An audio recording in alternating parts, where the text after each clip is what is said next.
Vítajte vo veži Evangelického kostola v Žiline. Ako môžete vidieť, nachádzajú sa tu tri pomerne veľké zvony.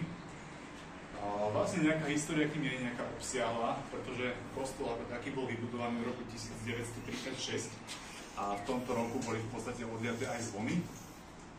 Zvony boli vyhotovené v spomínanom roku vo zvonolejárskej dielni bratov Fischerovcov v Trnave. Ako som spomínal, v Burianovej veži zvony odlial Richard Herold, čo bol najproduktívnejší zvonolejár v Česku. A zase bratia Fischerovci, ktorí dodali tieto tri zvony, boli najproduktívnejší na Slovensku. Takže v podstate máme v Žiline dve také najproduktívnejšie fabriky v medzivojnovom období. Môžeme si teda začať predstavovať jednotlivé zvony. Začneme teda tým najmenším, ktorý visí tu nad vami. Má približnú hmotnosť 550 kg, spodný priemer 95 cm a zvoní v tónine KIS 1. Je na ňom nápis Sláve Božej, Cirkvi Evangelickej Žilinskej, pre nový chrám Boží venoval Fedor Rupelt farár, roku pána 1936. Všeliký duch chvál Hospodina, Haleluja. Žalm 156. Liany bratia Fischer v Trnave.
Venujú Andrej Bacher a manželka Edith Bacherová, rodená Milcová, roku pána 1936.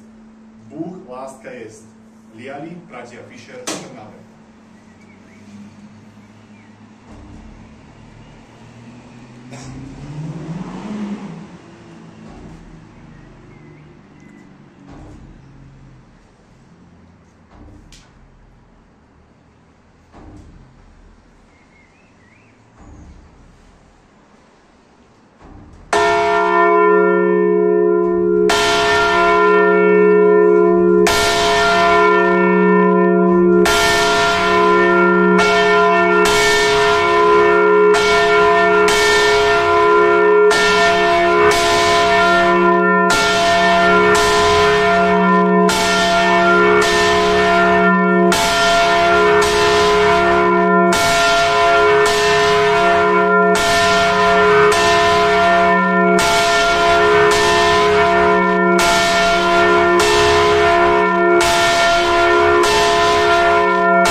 Má približnú hmotnosť 1200 kg, spodný priemer 127 cm a zvoní v tónine DIS 1.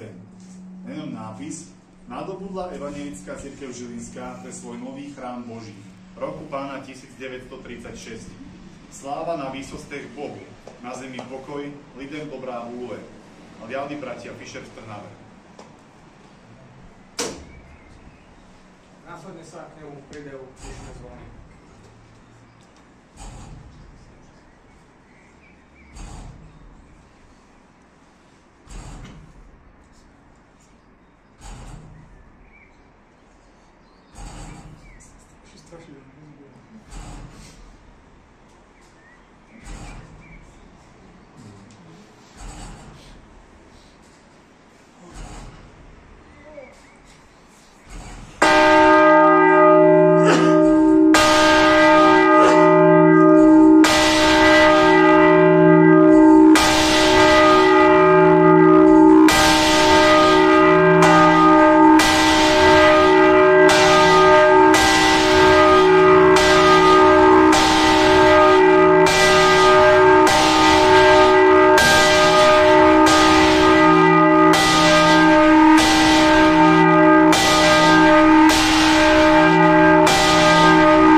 Ja pevne verím, že sa vám prehliadka ženských zvonov páčila a ďakujem vám veľmi pekne za pozornosť.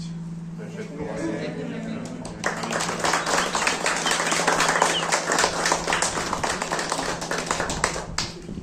Ďakujem krásne.